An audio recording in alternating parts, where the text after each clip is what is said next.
Hello friends, welcome back to my channel. और आज की इस कहानी का नाम है दुख का कारण। तो चलिए कहानी शुरू करते हैं। एक शहर में एक आलीशान और शानदार घर था।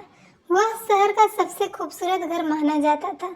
लोग उसे देखते तो तारीफ किए बिना नहीं रह पाते। एक बार घर का मालिक किसी काम से कुछ दिनों के लिए शहर से बाहर चला गया। कुछ दिनों बाद जब वह वापस लौटा तो देखा कि उसके मकान से धुआं उठ रहा है। करीब जाने पर उसे घर से आग के लपटें उठती हुई दिखाई पड़ी। उसका खूबसूरत घर जल रहा था। वहां तमाशबीनों की भीड़ जमा थी जो उस घर के जलने का तमाशा देख रही थी। अपने खूबसूरत घर को अपनी ही आंखों के सामने जलता हुआ देख वो व्यक्ति चिंता में पड़ गया। उसे समझ नहीं आ रहा था कि अब क्या करे, कैसे अपने घर को जलने से बचाए।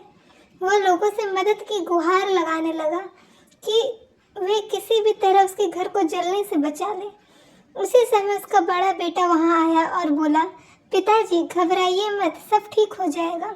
इस बात पर कुछ नाराज होता हुआ पिता बोला, कैसे न घबराऊं, मेरा इतना खूबसूरत घर जल रहा है। बेटे ने उत्तर दिया, पिताजी माफ कीजिएगा, एक बात मैं आपको अब तक बता नहीं पाया था। कुछ दिनों पहले मुझे इस घर के लिए बहुत बढ़िया खरीदार मिला था।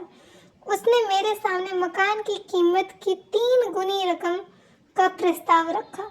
सौदा इतना अच्छा था कि मैं इनकार नहीं कर पाया और मैंने आपको बिना बताए सौदा तय कर दिया। यह सुनकर पिता की जान में जान आई। उसने राहत की सांस ली और आराम से यूं खड़ा हो गया जैसे सब कुछ ठीक हो गया हो। अब वह भी अन्य लोगों की तरह तमाशबीन बनकर उस घर को जलते हुए देखने लगा।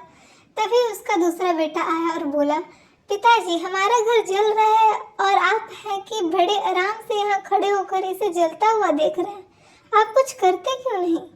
बेटा चिंता की बात नहीं है, तुम्हारे बड़े भाई ने ये घर बहुत अच्छे दाम पर बेच दिया है। अब ये हमारा नहीं रहा, इसलिए अब कोई फर्क नहीं पड़ता, पिता बोला। पिताजी भैया ने सौदा तो कर दिया था, लेकिन अब तक सौदा पक्का नहीं हुआ है। अभी हमें पैसे भी नहीं मिले हैं। अब बताइए इस जलते हुए घर के लिए कौन पैसा देगा? यह सुनकर पिता फिर से चिंतित हो गया और सोचने लगा कि कैसे आग के लपटों पर काबू पाया जाए।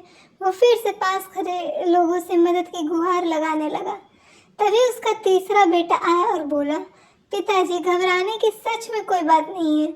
मैं अभी उस आदमी से मिलकर आ रहा हूँ जिससे बड़े भाई ने मकान का सौदा किया था। उसने कहा है कि मैं अपनी जुबान का पक्का हूँ। मेरे आदर्श कहते हैं कि चाहे जो भी हो जाए अपनी जुबान पर कायम रहना चाहिए। इसलिए अब जो हो जाए, जबान दी है तो घर जरूर लूँगा और उसके पैसे भी दूंगा। पिता फिर से चिंता मुक्त हो गया और घर को जलते हुए देखने लगा। सीख, मित्रों, एक ही परिस्थिति में व्यक्ति का व्यवहार भिन्न भिन्न हो सकता है और यह व्यवहार उसकी सोच के कारण होता है। उदाहरण के लिए जलते हुए घर के मालिक को ही लीजिए। घर तो वही था जो जल रहा था, लेकिन उसके मालिक की सोच में कई बार परिवर्तन आया और उस सोच के साथ उसका व्यवहार भी बदलता गया। असल में जब हम किसी चीज़ से जुड़ जाते हैं तो उसके छिन जाने पर या दूर जाने पर हमें दुख होता है, लेकिन यदि हम किसी चीज़ को खुद से अलग कर देखते हैं तो एक अलग सी आज़ादी महसूस करते हैं और दुख हमें छूता तक नहीं है।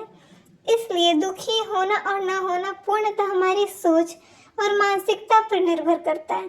सोच पर नियंत्रण रखकर या उसे सही दिशा देकर हम बहुत से दुखों और परेशानियों से न सिर्फ बच सकते हैं बल्कि जीवन में नई ऊंचाइयां भी प्राप्त कर सकते हैं। तो ये थी आज की कहानी।